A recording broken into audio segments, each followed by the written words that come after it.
복단식일 첫 시간에 하나님의 성전에 나오신 모든 분들을 진심으로 환영합니다. 또 온라인을 통해서 이 예배에 참여하시는 분들에게도 하나님의 은혜가 함께 하시기를 기원합니다. 오늘 저녁에도 저희가 계속해서 구약 성경에 나오는 조연들을 함께 살펴보도록 하겠습니다. 오늘 저희가 이렇게 많은 인물들 중에 살펴보게 될 인물은 여러분들이 잘 아시는 것 같은데 다시 한번 조명해 보시면 하나님께서 우리에게 큰 교훈을 주시는 인물입니다. 요압이라는 사람 기억하십니까? 이 요압을 한마디로 요약하면 이렇게 요약할 수 있습니다. 강하지만 조금 부족한 그런 아주 훌륭한 용사입니다. 자, 요압을 함께 살펴볼게요. 요압이 누구일까요? 기본적인 것부터 말씀드릴게요. 요압이라는 이름의 뜻은 여호와는 아버지이다, 이런 뜻이에요. 대단히 신앙적인 이름이죠. 그 다음에 이 요압이라는 사람의 어머니가 누구냐면 스루야예요. 근데 스루야가 누구냐면 다윗의 누이예요.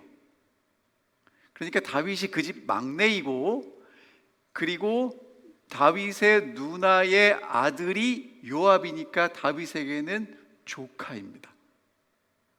그리고 이 요압에게는 동생 둘이 있는데 아비새와 아사헬이라는 동생 둘이 있어요. 이 요압은 다윗의 군대 장관으로 쭉 지냅니다. 대단히 유능한 장군이었고요, 조직력도 있고 능력도 있고 결단력도 있습니다. 야심도 있었고요. 이 요압은 목적을 위해서는 무엇이든지 할 수 있는 그런 사람이었어요. 한마디로 말하면 대단히 뛰어난 장군이었고 뛰어난 정치가였습니다. 자, 이제 요압을 하나씩 살펴볼게요. 이 요압은 한마디로 얘기하면 최고의 자리가 어떤 자리인지도 알고 그 자리에 어떻게 가는지도 아는 사람이에요. 자, 다윗이 유다의 왕이 되었을 때 이야기입니다. 자, 여러분, 다윗 전에 누가 왕이었죠? 사울이 블레셋과의 전쟁에서 전사합니다. 그러면 여러분 생각에는 다윗이 그냥 이스라엘의 왕이 되었을 것 같다고 생각이 드시지만 역사는 그렇지 않습니다. 자, 사울의 아들 중에 전쟁에 나가지 않은 아들이 누가 있냐면 이스보셋이라는 아들이 있어요. 그래서 그 사울이 죽은 다음에 온 이스라엘은 아직도 이스보셋을 왕으로 인정하는 사람들이었어요. 그리고 유다 지파만 다윗을 데려다가 왕으로 삼았습니다. 그러니까 한 나라 안에 두 나라가 있는 거죠, 그렇죠? 온 이스라엘이 사울의 아들 이스보셋을 왕으로 추대하고 있었고 유다 지파만 다윗을 왕으로 추대했습니다. 두 나라고, 그 다음에 주목하셔야 될 게 뭐냐면 이 이스보셋은 그렇게 힘이 없었고요. 누가 힘이 있었냐면 그 사울의 군대 장관 아브넬이라는 사람이 등장하는데 이 사람이 실세였어요. 그리고 다윗 밑에는 이 요압이라는 장군이 있었습니다. 그때 이제 사무엘하에 보면 이 아브넬의 아버지가 넬이거든요. 그래서 넬의 아들 아브넬과 그 다음에 이스보셋의 신복들이 마하나임에 왔고 스루야의 아들 요압과 다윗의 신복들도 거기 가서 만났어요. 이 강을 중심에 두고 한 사람들, 한쪽은 이쪽에 한쪽은 저쪽에 이렇게 마주하고 있었습니다. 그러던 어느 날 아브넬이 요압에게 뭐라고 얘기했냐면 우리 소년들이 일어나서 우리 앞에서 좀 겨루게 해보자. 그래서 12명씩 나와서 택한 사람 12명이 나와서 싸웠는데 그 12명이 다 죽었어요. 그러니까 24명이 그냥 거기서 전쟁하다가 일제히 다 쓰러졌습니다. 그 바람에 양쪽이 전쟁을 하게 되고요, 전투를 했죠. 심히 맹렬해서 아브넬과 이스라엘 사람들이 다윗의 신복들 요압의 군대에서 패해서 도망가게 되었습니다. 그래서 요압이 이제 그 전쟁을 다 마치고 돌아와서 보니까 다윗의 신복 중에는 19명과 이 요압의 동생 아사헬이 없어요. 그러니까 20명이 전사한 거예요. 근데 이 아브넬에게 속한 사람들은 몇 명이 죽었냐면 360명이 죽었습니다. 그러니까 뭐 전투가 어떻게 끝났는지 아시겠죠? 근데 그럼 이제 아사엘이라는 요압의 막내 동생은 왜 죽었냐 하면요, 이제 그 다음에 이야기가 이렇게 진행이 됩니다. 아브넬이 이제 자기의 군대들과 함께 퇴각할 때 요압의 군대가 쫓아갔어요. 쫓아가는데 이 아사헬은요 굉장히 다른 박질을 잘했답니다. 그래서 누구를 쫓아가냐면 아브넬만 쫓아가는 거예요. 그러니까 아브넬이 도망가다가 이 쫓아오는 아사헬 보고 뭐라고 했냐면, 나 쫓아오지 말고 다른 군인 쫓아가라고 얘기를 했는데 얘가 말을 듣지 않고 계속 쫓아오는 그 아사헬을 아브넬이 창끝으로 툭 쳐가지고 쓰러졌어요. 그래서 이제 아브넬이 거기에서 전사하게 되고, 그 다음에 요압의 군대들이 다 그것을 보고 거기서 멈춰서면서 그날 전쟁이 맞춰졌습니다. 근데 그날 전쟁을 하면서 그 전쟁을 이끌었던 형 요압의 마음속에는 뭐가 남겠습니까? 내 동생을 누가 죽였어요? 아브넬이 죽였잖아요. 그래서 동생 아사엘을 위해서 어떤 마음을 품게 됐냐면, 이제 복수하고 싶은 마음을 갖게 됩니다. 자, 근데 이제 시간이 지나가면서 어떻게 되냐면 다윗과 유다의 지파의 세력은 점점 커져가고요, 이스보셋과 온 이스라엘의 세력은 점점 줄어들게 돼요. 그러면서 아브넬의 세력이 더 커지게 됩니다. 그리고 요압도 그 밑에서 이제 자기의 세력을 펼치고 있는데, 아브넬이 하는 일이 이스보셋이 볼 때는 내가 왕인데 좀 못마땅해가지고 꾸지람을 했어요. 그랬더니 이스보셋이 볼 때는 어떻게 생각이 되는 거냐면, 지금 내가 그래도 사울의 아들이기 때문에 왕으로 이렇게 지지하고 있는데 나한테 뭐라 그래? 그리고는 어떻게 됐냐면 다윗을 찾아갑니다. 그래서 아브넬이 다윗에게 가서 뭐라고 했냐면, 내가 당신에게 이 왕권을 평화롭게 넘겨줄 테니까 당신이 받고 우리 이 나라를 통일했으면 좋겠다고 제안을 하는 거예요. 그래서 다윗이 아브넬을 환영합니다. 근데 조건이 있었어요. 전에 사울이 사울의 딸 미갈을 다윗에게 이제 아내를 주었죠. 근데 다윗이 도망다니는 통에 사울의 딸 미갈이 다른 남자에게 시집을 갑니다. 그래갖고 다윗이 뭐라고 그랬냐면, 아브넬에게 미갈 다시 데려오라고, 그러면 내가 너 만나주겠다고. 그래서 아브넬이 정말 가서 이 사울의 딸 다윗의 아내였던 미갈을 다시 되찾아와서 이제 다윗을 찾아가는 뭐 그런 이야기가 소개되어 있어요. 그래가지고 이제 다윗과 아브넬이 식사를 하고 이제 그렇게 약조를 하고 평화롭게 모든 정권이 다윗에게 이양될 그때 어떤 사건이 벌어지냐면, 아브넬이 이제 다윗과 잘 약조를 하고 식사를 하고 언약을 하고 돌아갔을 때 누가 돌아오냐면 요압이 돌아와요. 요압이 전쟁에서 돌아왔는데 얘기를 들어보니까 다윗이 내 동생을 죽였던 그 원수 같은 장군 아브넬을 평화롭게 돌려보냈다는 거예요. 여러분 같으면 마음이 어떠시겠습니까? 그래가지고 요압이 다윗에게 가서 저 사람은 첩자라고 아무리 얘기를 해도 다윗이 듣지 않는 거예요. 그래서 이제 종들을 보내서 아브넬을 다시 데리고 돌아왔습니다. 그러니까 아브넬은 뭐 다윗이 불렀는가 보다 하고 이렇게 다시 왔어요. 근데 그걸 다윗은 알지 못했는데 요압이 다윗에게 뭐 얘기 좀 하자고 은밀한 곳으로 데려가서 푹 찔러갖고 죽였어요. 이게 지금 성경에 나온 얘기입니다. 그러니까 요압이 이제 그런 사람이라는 거예요. 근데 여기는 사무엘하 3장 27절에 보면, 이는 자기 동생 아사엘의 피로 말미암아 그렇게 했다라고 이야기합니다. 그러니까 동생의 원수를 갚기 위한 것처럼 나와 있어요. 자, 그럼 여러분 보세요. 지금 다윗은 위기입니다.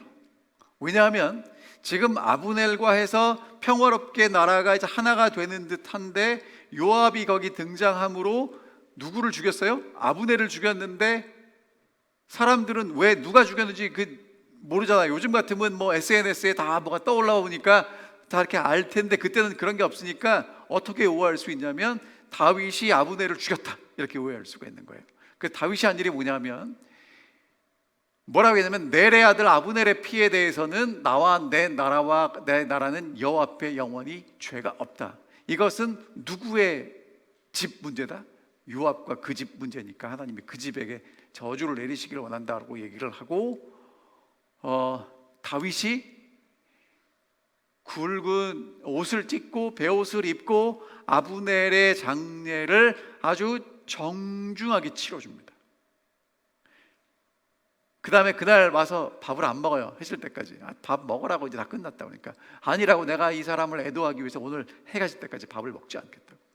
그러면서 이제 결론이 뭐냐면 37절, 이 나라야 온 백성과 온 이스라엘이 넬의 아들 아브넬을 죽인 것이 왕이 한 것이 아닌 줄을 정말 알게 됐어요. 자, 그 다음에 왕이, 다윗이 하는 얘기입니다. 왕이 그의 신복에게 이르되 오늘 이스라엘의 지도자여 큰 인물이 죽은 줄을 알지 못하느냐? 내가 기름 부음 받은 왕이 되었으나 오늘 약하여서 스루의 아들인 이 사람을 제어하기가 너무 어려우니 여호와는 악행하는 자에게 그 악한 대로 갚으실지로다 라고 얘기를 합니다. 그러니까 다윗이 뭐라고 얘기를 하냐면, 내가 왕이지만 하나님께 기름 부음 받았지만 힘이 없어서 이 약한 사람 어떻게 못하는데 하나님이 갚아주십시오라고 그렇게 기도를 합니다. 자, 그럼 여러분, 이제 진짜 중요한 건 이거예요. 요압이 아브넬 장군을 왜 죽였을까요? 동생을 죽였으니까. 그거는 겉으로 드러나는 거고요. 진짜는 왜냐하면, 자 보세요. 만약에 다윗과 아브넬이 손을 잡으면 다윗은 당연히 왕이 되겠고 군대 장관은 누가 될 거예요? 아브넬이 되겠죠. 그럼 요압은 뭐가 되는 거예요? 밀리는 거예요. 그러니까 자기 동생을 죽인 원수 분명하고 그 핑계로 지금 뭘 제거하는 거냐면 정적을 제거하는 겁니다. 이게 요압이에요. 여러분 있죠? 우리도 살다 보면 요압처럼 분명한 사람들이 다 뭐 그렇게 그럴만하다고 하는 것 가지고 내 속에 숨은 나만의 이 욕심과 이기심을 가지고 어떤 일을 할 때가 있어요. 지금 요압이 그렇다는 거죠. 교회 증언 이거는 이렇게 말씀하십니다. 제가 이 말씀 듣고 참 마음이 무거웠어요. 읽어볼게요. 자아를 변호하고 우리 자신의 위엄을 세우려는 일은 고상한 마음의 증거가 아니다. 우리는 보복의 정신이나 화를 쏟아내므로 영혼의 상처를 입히기보다 수백 번 잘못된 대우를 당하는 편이 더 낫다. 하나님께로부터 얻을 수 있는 힘이 있다. 그분께서 도우실 수 있다. 그분께서 은혜와 하늘의 지혜를 주실 수 있다. 그대가 믿음으로 구하기만 한다면 그대는 받을 것이다. 그러자면 그대는 깨어 기도해야 한다. 깨어라, 기도하라, 일하라. 이것이 우리의 경구가 되어야 한다.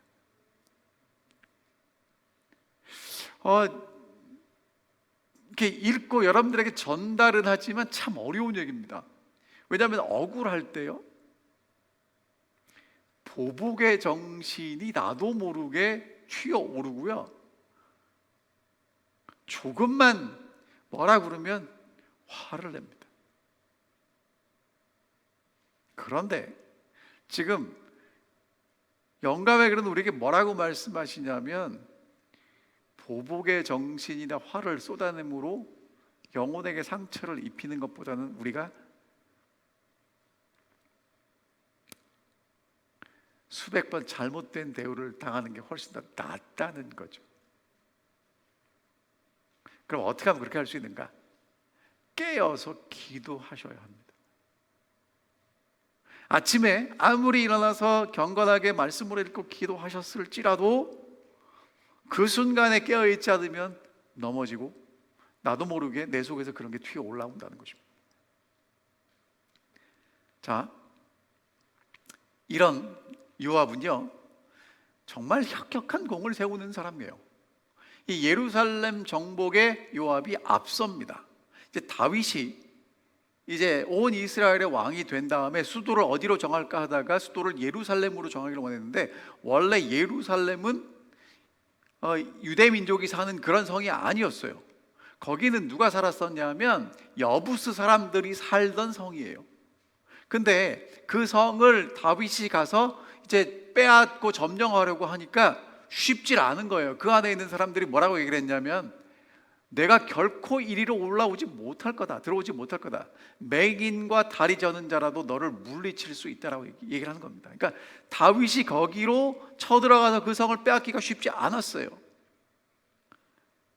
뭐라고 생각했냐면 다윗이 일로 오지 못할 거라고 생각했고, 다윗도 대단히 어려움을 겪고 있었습니다.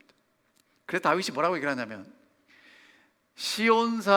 다윗이 시온산성을 빼앗아서 다윗성이 되었는데, 그렇게 되는 방법이 뭐였냐면, 여부스 사람을 먼저 올라가서 치는 자는 우두머리와 지휘관으로 삼겠다라고 얘기를 해요. 그래서 스루의 아들 요압이 제일 먼저 올라가서 그것을 차지했기 때문에 우두머리가 되는 겁니다. 그러니까 요압은 대단히 능력이 있는 장군이었어요. 그렇게 다윗도 가서 점령하기 어려운 그곳을 어떻게 해서 올라가서 점령해야 되는지를 아는데, 여러분, 이 성의 중요한 것이 성벽이 든든하고 방어를 할 수 있는 그 능력도 중요하지만, 그 안에 있는 사람들에게 양식과 물을 공급하는 게 대단히 중요한 일인데, 이 예루살렘이라는 이 도성은 뭐가 있었냐면 물이 올라가는 수로가 있었어요. 그 요압이 그 수로를 발견하고 올라가서 그 성을 점령한 것입니다. 그러니까 요압이 대단히 수완이 있는 사람이라는 거죠. 그래서 스루야의 아들 요압이 군대 사령관, 군대 장관이 됩니다. 자, 그리고요, 여러분, 이 요압이라는 사람은 다윗에게 충성을 해요. 자, 이게 지금 사무엘하 12장에 보면 요압이 군대 장관으로 나가서 암본 자손의 랍바를 쳐서 점령합니다. 근데 거의 점령하게 됐어요. 아직 점령하기 끝난 건 아니에요. 그랬더니 다윗에게 기별을 보내서 뭐라고 얘기하냐면, 남은 군사를 모아서 여기 와서 마지막 승리는 누가 가져가십시오? 다윗 왕이 가져가십시오. 아니면 이 승리가 나한테 오면 안 되니까 왕이 와서 그 승리는 가져가십시오라고 전령을 보내서 다윗이 와서 그 성을 차지하고 승리한 왕이 되는 거예요. 여러분, 이거 쉽지 않습니다. 사람은요, 내가 일을 잘해놓고 그 공을 누구에게로 돌리고 싶으냐면, 내가 수고했으니까 나한테 돌리고 싶지 다른 사람에게 돌리고 싶지 않은데, 지금 그 일을 누가 하는 거예요? 요압이 하고 있는 거예요. 결정적인 순간에 공을 누구에게 돌립니까?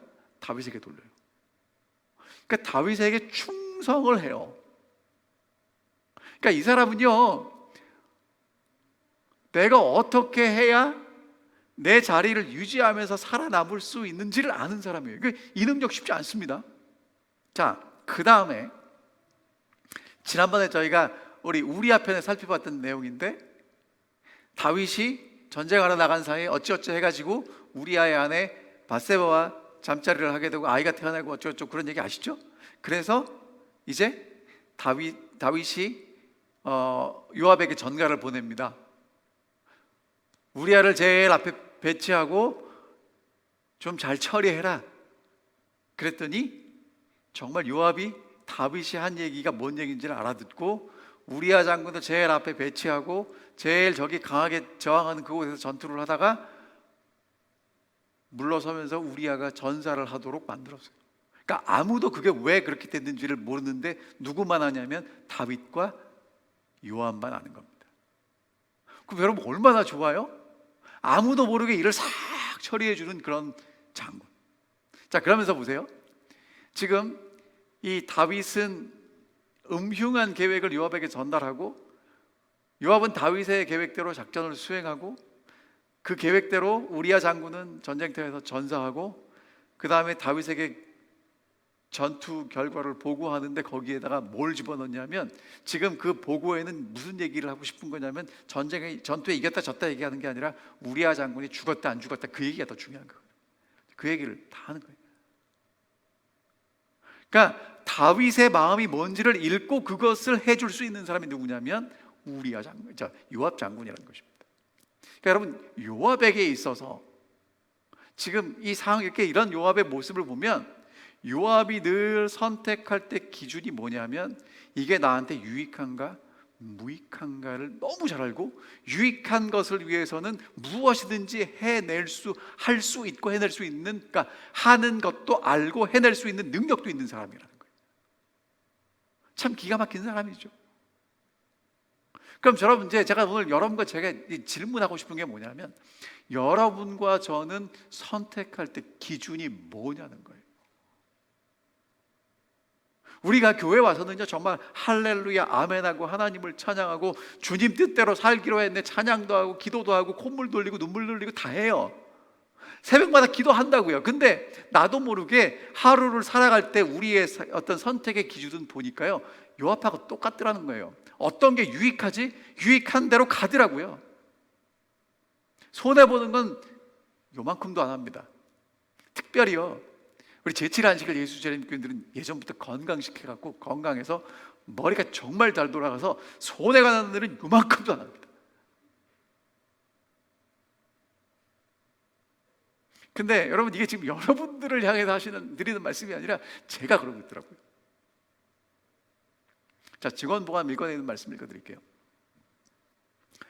그대의 소망의 근거를 철저히 살펴보라. 그대 자신의 영혼을 진실되게 다루라. 막연한 소망은 그대를 구원하지 못할 것이다. 그대는 손실을 계산해 보았는가? 아마 계산해 보지 못했을 것이다. 대가가 얼마나 될지라도 그리스도를 따르기로 결심하라. 여러분, 정말 여러분과 제가 오늘 정말 주님 오실 때가 다 되었다고 그렇게 깨닫고 그렇게 살아가고 있다면 날마다 우리의 선택의 기준은 예수를 따라가는 것인지 아닌지가 되어야 할 것입니다. 그렇지 않으면 요압과 같은 길을 걷게 될 거이기 때문입니다. 자, 그다음에요, 요압이 얼마나 기가 막힌 사람이냐면 압살롬의 후원자가 되었다가 대적자가 되고 압살롬을 죽이는 사건이 나와요. 이제 뭔지 보여드릴게요. 요 사건은요, 여러분이 잘 아시는 대로 요 사건이 이제 언제 있었냐면 다윗이 밧세바와의 사건이 있은 이후에 다윗의 집안에 다윗이 뿌린 씨앗의 열매들이 거두어지는데 큰아들 암논이 압살롬의 누이 동생 다말과 하지 못할 일을 하게 되고 또 다말을 버리고, 그래서 압살롬이 암논을 죽이고, 그러니까 다윗의 집안에서 정말 오늘 우리가 보는 연속극의 주제와 같은 일들이 정말 실제적으로 벌어졌어요. 그래가지고 이제 압살롬이 도망갑니다. 자, 근데 그렇게 도망가 있으면 안 되잖아요. 근데 다윗은 압살롬을 데려올 마음이 없어요. 그래가지고 이제 요압이 이 대단히 지략이 뛰어난 사람이니까 지혜로운 여인을 데려다가 다윗 왕 앞에서 이렇게 얘기를 시켜요. 제게 아들이 둘이 있는데 둘이 싸우다가 한 아들을 죽이고 말았습니다. 그래서 다른 사람들이 그 아들을 살인자라고 죽이려고 합니다. 그 아들 죽으면 저는 어떻게 해요? 여러분, 얘기를 들어보니까 딱해요, 안 딱해요? 딱하죠. 그래서 다윗이 이렇게 얘기합니다. 집으로 돌아가라. 내가 그 일 해결해 줄게. 그랬더니 그 여인이 한마디 더 하고 갑니다. 그런데 왕께서는 그렇게 자비로우신데 왜 내쫓긴 아들은 집으로 들여보내시지 않습니까? 그러니까 다윗이 할 말이 있어요, 없어요? 할 말이 없잖아요. 그러니까 다윗이 이 여인에게 똑바로 대답해. 그리고 묻습니다. 요압이 이 모든 말을 하라고 시켰지? 내 주 왕이시여, 사실 그렇습니다. 왕의 종인 요압이 저에게 이 말씀을 드리라고 했습니다. 그래서 이제 왕이 요압을 불러다가 가서 청년 압살롬을 데려오라고 얘기를 해요. 그래서 데려옵니다. 여러분, 그러면 이제까지의 요압이라면 이 일을 왜 할까요? 이유가 뭐냐면 지금 요압이 볼 때 다윗의 세대는 이제 해가 지고 있어요. 그럼 다윗이 죽은 다음에는 누가 왕이 되기에 가장 적합하냐면 암논은 죽었고 지금 밖에 있는 압살롬이에요. 근데 압살롬이 외세의 세력을 등에 업고 와서 왕이 되면 나는 이 자리를 유지할 수가 없죠. 그래서 누가 데려옵니까? 압살롬을 요압이 데려오는 거예요. 여러분, 이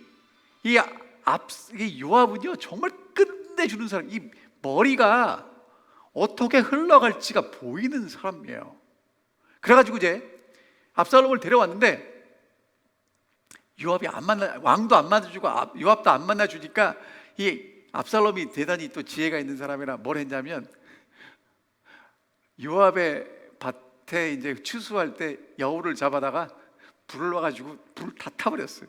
그러니까 요압이 화가 났잖아요. 아니 누가 내 밭에 불 질렀냐고 그랬더니 압살롬 왕자님이 질렀다는 거예요. 그래가지고 이제 만났어요. 그러니까 여러분, 그러면 이제 압살롬이 지금 힘이 없고 요압이 힘이 있으니까 뭔가를 해야 될 것 같은데 뭔가를 하지 않아요. 그리고 아버지를 만나게 해줍니다. 왜? 앞으로 차기 될 거는 누구한테 있어요? 이 압살롬에게 있으니까. 그래가지고 압살롬이 이제 돌아와서 자기 앞에 50명을 세우고 그 다음에 왕궁 문에 앉아서 재판을 하는 사람들을 보면 그 사람을 붙잡고 끌어안으면서 사정을 들어주고 올바르게 송사를 해주는 거예요. 그래서 사람들의 마음을 다 누가 빼앗아 갔다고 얘기를 했냐면 압살롬이 빼앗아 갔다고 얘기를 합니다. 그러니까 압살롬도 지금 뭐가 되고 싶은 마음이 있어요? 제 아버지가 이렇게 되면 내가 왕이 되고 싶은 마음이 있는데, 여러분 참 안타까운 건 이 압살롬이 요압을 배제시키고 쿠데타를 일으켜요. 그리고 그게 성공을 하는데 제가 말씀드렸죠? 이 밧세바의 할아버지가 누구라고요? 아히도벨이 압살롬에게 붙어서 그 일이 성사가 촥촥촥 진행이 됩니다. 그 압살롬도 여러 해 동안 백성들의 마음을 이미 얻었기 때문에 압살롬이 왕이 되는 것, 왕의 아들이기 때문에 사람들이 받아들였어요. 그래가지고 이제 다윗은 쫓겨납니다. 근데 여러분이 잘 아시는 대로 이제 압살롬의 군대와 다윗의 군대가 붙어서 전쟁을 했는데 누가 이겼어요? 다윗의 군대가 이겨서 이제 압살롬이 죽임을 당하게 되죠.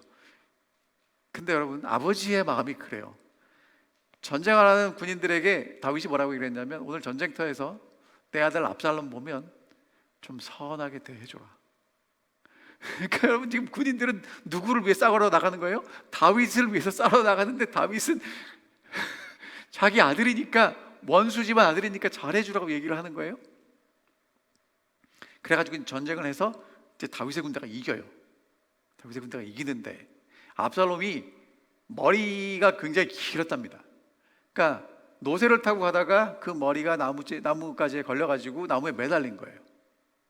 근데 그것을 본 사람이 압살롬을 죽일 수 있습니까? 없습니까? 전쟁 나올 때 왕이 한 얘기가 있으니까 못 죽이는 거예요. 그래서 그걸 요압한테 보고를 했더니 요압이 달려가서 창을 가지고 상수리 나무에 걸려있는 압살롬의 심장을 찌릅니다. 그리고 압살롬이 거기서 죽어요. 그러니까 여러분, 요압은요 이 사람이 내게 유익이 되는지 딱 봐도 딱 유익이 되면 쫙 밀어주고 아니면 가차 없이 끝내는 사람. 이게 요압입니다. 자, 이제 그 다음에 이제 역사에게는 어떻게 흘러가냐면 다윗이 돌아오는데 압살롬 편에 있던 군대 장관이 누구냐면 또 다윗의 조카 아마사라는 사람이에요. 그래가지고 여러분, 이 전쟁에서는 이겼지만 요압이 왕의 아들을 죽였으니까 다윗이 또 요압을 쓰고 싶을까요? 아니죠. 요압을 제해놓고 이제 아마사를 군대 장관을 세우는데 그때 이 베냐민 지파의 세바라는 사람이 또다시 반역을 해서 세력을 모으는 거예요. 그래갖고 다윗이 아마사에게 너 군대 장관 시켜줄 테니까 빨리 군대를 모아서 가서 세바를 진압해라 그랬는데 3일이 지나도 그 일을 못해요. 당연하겠죠. 왜냐하면 압살롬 편에 있던 군대 장관이 다윗의 군대 장관이 되면 다윗은 포용하는 입장이지만 다윗 쪽에 있는 군사들이 누가 협력을 하겠어요? 그래가지고 이제 다윗이 누구에게 시키냐면 요압의 동생 아비새 장군에게 가서 그 일을 하라고 했는데, 아비새가 진짜 성공을 합니다. 그래서 쭉 군인들을 모아가지고 갔는데 누구를 데려가냐면 자기 형을 데려가요. 다윗이 배제시켰던 형을 데려가서 그 전쟁, 그 세바를 진압하고 세바를 처형하는데 성공을 합니다. 그러면서 아비새보다는 누가 또 전면에 등장하게 되냐면 요압이 등장하게 되는 거예요. 근데 여러분, 이때 이 요압은요 또 뭐라는 거냐면, 아마사 우리 사촌이죠. 사촌이죠. 그러니까 어머니가 형제니까. 아마사라는 저 장군이 살아있으면 분명히 다윗이 군대 장관을 시킬 게 분명하니까 또 이번에도 아마사를 칼로 찔러 죽입니다. 참 기가 막혀요. 그리고는 이제 세바를 쫓아가서 그 이제 성을 포위하고 그 성을 함락시키려고 그러는데, 그 성에 있는 지혜로운 여인이 세바의 머리를 던지는 바람에 그 세바가 죽고 모든 것이 끝나고 이제 돌아옵니다. 그 다음에 결론이 뭐냐면, 요압은 이스라엘 온 군대의 지휘관이 되고 또다시 지휘관이 돼요. 여러분, 요압은 정말 대단하죠. 정말 그 쉽지 않은 시대를 살아가면서 계속해서 왕은 못 되지만 그 다음 자리를 계속해서 유지하는 법을 알고, 그 다음에 누가 그 최고의 자리에 오를지도 아는 사람이에요. 그래서 마지막으로 한 일이 뭐냐면, 그럼 압살롬의 동생 누가 있냐면 아도니아가 있으니까 아도니아 반란에 가담합니다. 지난번에 했던 이야기랑 똑같은데, 다윗이 나이가 많아서 이제 이불을 덮어도 따뜻하지 않은 이제 다윗의 말년이 됐어요. 그러니까 이제 후계자를 반드시 정할 텐데, 보니까 지금 암논 죽었죠? 압살롬 죽었죠? 그 다음에 핫깃의 아들 아도니아가 그 다음 왕이 아들인데, 용모도 준수하고 능력도 있고 왕이 될 것 같아요. 그래서 이제 요압은 누구를 왕으로 옹립하기를 선택하냐면, 다윗에게 물어보지도 않고 하나님의 뜻이 뭔지도 모르고 아도니아를 왕으로 옹립하기 위해서 군대 장관 요압과 제사장 아비아달과 왕의 아들들이 쫙 모였는데, 그 사람들이 이제 아도니아를 왕으로 옹립합니다. 그 소식을 듣고 사독과 나단이 다윗에게 가서 이제 솔로몬을 왕위에 앉히셔야 됩니다라고 얘기를 하고, 다윗이 솔로몬을 왕위에 앉히는 사건이 벌어지는 거예요. 자, 그러니까 아도니아가 왕이 되는 건 혼자 되고 싶다고 되는 게 아니라 그 뒤에 누가 밀어줬다는 거예요? 요압이 밀어줬다는 거예요. 그러니까 요압은 이제 다윗 왕 다음에는 압살롬이었는데, 압살롬은 끝났고 압살롬 다음에 이제 누가 왕이 되어야 된다고 생각을 하는 거예요? 아도니아가 왕이 되어야 된다고 생각을 하는 거예요. 여러분, 이 요압이라는 사람을 보면 하나님도 알고 있고 율법도 알고 있는데 하나님은 신뢰하지 않아요. 하나님을 이용해 먹을 줄 알지만 하나님의 뜻이 무엇인지를 물어보지도 않고 하나님을 신뢰하지도 않는 사람인 것을 저희가 보게 됩니다. 자, 오늘 제가 이렇게 요압 이야기를 쭉 해드리는 이유가 뭐냐면, 성경에 나오는 옛날 이야기고 역사 이야기인데 거기에 나오는 요압이라는 사람은 오늘 우리가 살아가고 있는 거하고 어쩌면 그렇게 비슷하게 살아가는지 모르겠어요. 자, 솔로몬이 왕이 됩니다. 그 다음에 이제 어떻게 되냐면, 아도니아가 솔로몬이 왕이 됐다는 얘기를 듣고 가서 제단의 뿔을 잡아요. 옛날에 죄인이 모르고 죄를 지었다가 죽게 되면 가서 성전에 들어가서 제단 뿔을 잡으면 살려줬어요. 그래서 이제 솔로몬이 살려줍니다. 근데 2차 반란이 또 일어난 게 뭐냐면, 밧세바를 아도니아가 찾아가서 누구를 달라고 얘기를 하냐면 다윗을 수종했던 아비삭이라는 여자를 달라고 해요. 그럼 아버지의 여자를 달라고 하는 얘기는 뭐예요? 내가 아버지 그 수준에 올라가겠다는 얘기죠. 다시 말하면 누가 왕이 되고 싶다는 얘기를 하는 거예요. 아도니아가 왕이 되고 싶다는 얘기를 솔로몬에게 밧세바를 통해서 하는 것입니다. 그래서 다윗이 아도니아를 처형해요. 그리고 아비아달 제사장을 처형해야 되지만 아버지와 같이 고생한 게 있기 때문에 집으로 고향으로 돌려보내죠. 그 다음에 그 소문을 누가 듣냐면 요압이 듣습니다. 그리고는 이제 어디로 도망가냐면 제단으로 도망가서 제단의 뿔을 잡아요. 그때 솔로몬이 군대 장관 분하야를 보내서 뭐라고 얘기를 하냐면, 여호와께서 요압의 피를 그의 머리에 돌려보내실 것은 그가 자기보다 의롭고 선한 두 사람을 찾는데, 하나는 넬의 아들 아브넬이고 하나는 예델의 아들 아마샤를 칼로 죽였기 때문이라는 것입니다. 그래서 다윗이 유언한 대로 이제 요압을 처단하게 되죠. 여호와의 아들 분하야가 올라가서 그를 쳐 죽임에 그가 광야에 있는 자기 집에 매장이 됩니다. 자, 그럼 여러분 여기서 이제 한 가지 제가 좀 당부드리고 싶은 게 뭐냐면, 우리는 자꾸 이런 착각을 해요. 성경에 제단 뿔을 잡으면 어떤 죄인이고 살 수 있다고 얘기를 하니까 우리는 내가 무슨 죄를 지었는지, 왜 지었는지, 뭐 하나님을 향한 마음이고 뭐고 상관없이 요압처럼 그다 제단 뿔만 잡으면 죽지 않고 살 수 있다라고 착각할 수 있다는 거예요. 여러분, 지금 제단 뿔을 붙잡는다는 건 죽지 않고 살겠다는 이야기 있지만, 그 이면에는 부지 중에 죽인 사람, 정말 하나님을 의지하고 하나님 앞에 모든 것들을 회개하는 사람을 하나님이 보호하시겠다는 거지, 내가 죽지 않겠다고 제단 뿔만 잡는다고 살 수 있다는 건 아니라는 것입니다. 여러분, 이 말씀은요, 오늘 우리에게 대단히 중요합니다. 우리가 성경을 읽고 기도를 하고 안식일을 지키고 우리가 정말 올바른 신앙생활을 하지만 그게 우리를 구원할 수 있는 건 아니라는 거예요. 우리가 정말 하나님 앞에 어떤 마음과 자세로 나가느냐도 잊지 말고 기억하셔야 될 부분인 것입니다. 회개하지 않는 과거의 인생이 마침내 요압을 삼켜버렸습니다. 칼에 의지하던 자가 마침내 칼에 죽임을 당하게 되었죠. 여러분 보세요. 지금 요압은 이런 생각이 있었던 것 같아요. 내가 킹메이커다. 내가 왕을 세울 수, 그러니까 내가 왕이 될 실력은 없지만 왕을 세울 수 있는 능력은 있다라고 생각을 하고 다윗에게 충성하고 아브넬을 죽여요. 그리고 압살롬의 반역되는 아마샤를 죽여서 내가 그 자리를 차지합니다. 그리고 이제는 아도니아를 왕으로 세우려고 했는데, 그때는 누가 죽어요? 내가 죽게 됐죠.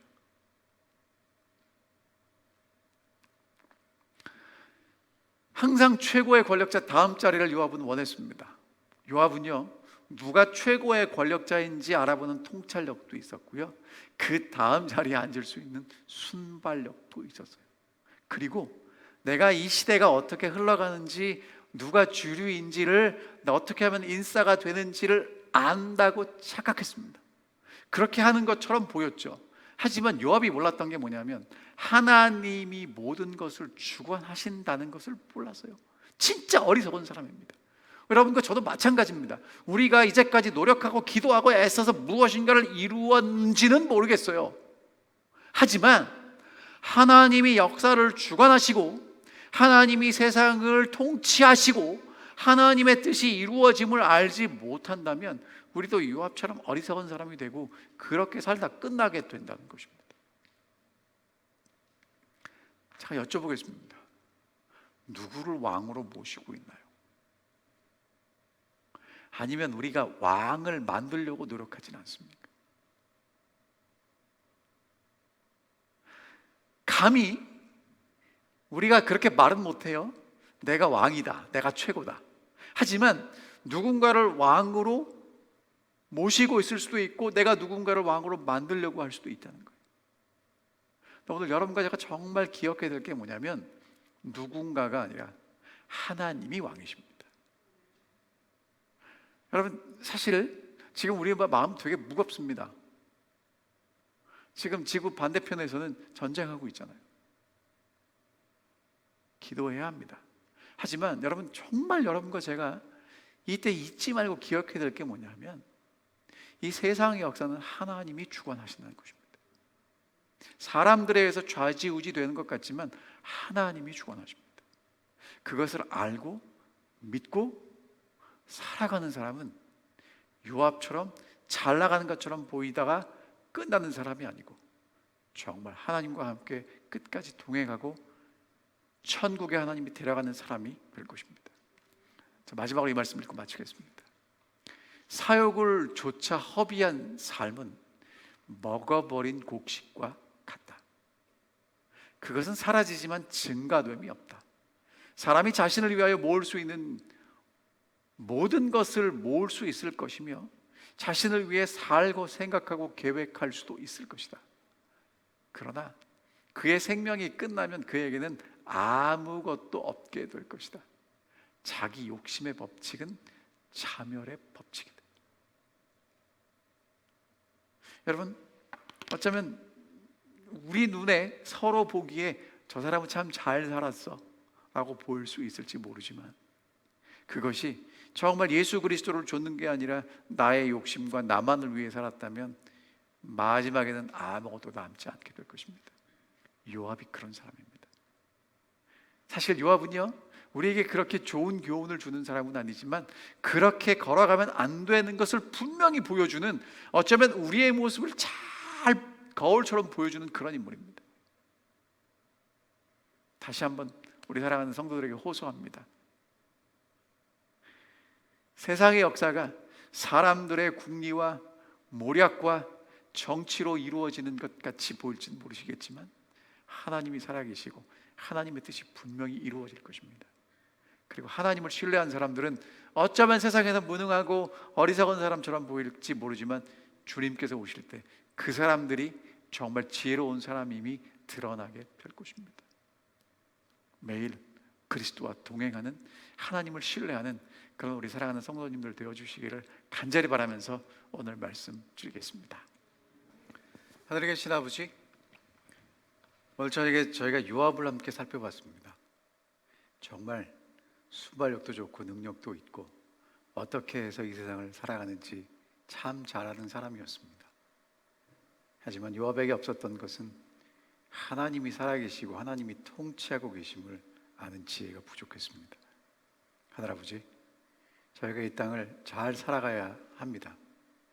저희들에게 이 땅을 잘 살아갈 수 있는 지혜도 주시고, 그것보다 하나님께서 이 세상을 창조하시고 지금 또 통치하고 계심을 믿을 수 있는 지혜와 믿음을 허락해 주셔서 저희가 예수 그리스도와 날마다 동행하며 살아갈 수 있는 정말 지혜로운 사람이 될 수 있도록 인도하여 주시옵소서.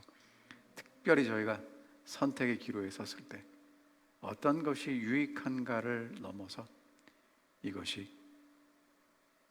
그리스도와 동행하는 것인지를 고민하고 지혜롭게 선택할 수 있도록 저희 모두를 인도하여 주시옵소서. 이밤 돌아갈 때 찬송으로 지켜주시고 이 안식일 우리와 함께 동행해 주시기를 사랑 많으신 예수 그리스도의 이름으로 간절히 기도하옵나이다.